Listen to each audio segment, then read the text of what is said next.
Alors l'aromathérapie, c'est un moyen, je veux dire, complémentaire aux médicaments.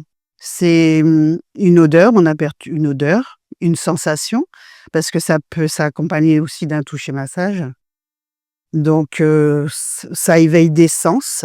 Toute patient qui en nécessite, qui en a le besoin. Après bien sûr, on regarde les contre-indications parce que chaque huile, attention, c'est pas anodin. Il y a des contre-indications.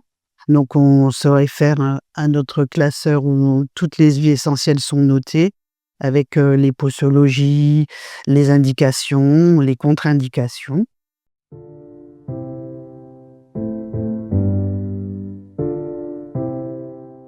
Alors selon le besoin de la patiente, là je vais vous parler par exemple du reprise du transit. Suite à certaines chirurgies, les patientes ont du mal à reprendre un transit.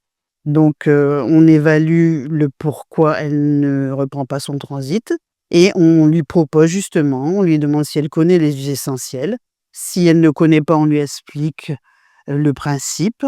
Si elle est d'accord, on demande une sur prescription médicale bien sûr et puis, on lui explique, on lui fait la petite préparation, on lui fait une petite note avec ce qu'il y a dedans, comment l'utiliser, combien de fois par jour et cetera. La première fois, si elle veut, on lui propose de faire le toucher massage du ventre pour lui expliquer comment faire et puis après elle le fait tout seul et généralement, 1 heure après, la dame me dit: «Merci».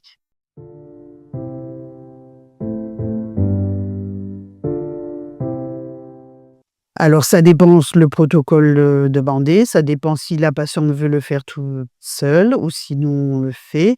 Parce qu'il y a aussi un échange. Ça s'arrête pas à: «Je vous donne le petit flacon, vous faites, c'est tout». On a c'est tout un tout de toute façon l'aromathérapie. C'est, le dialogue, l'échange, le contact, c'est plein de choses, il faut le vivre de toute façon.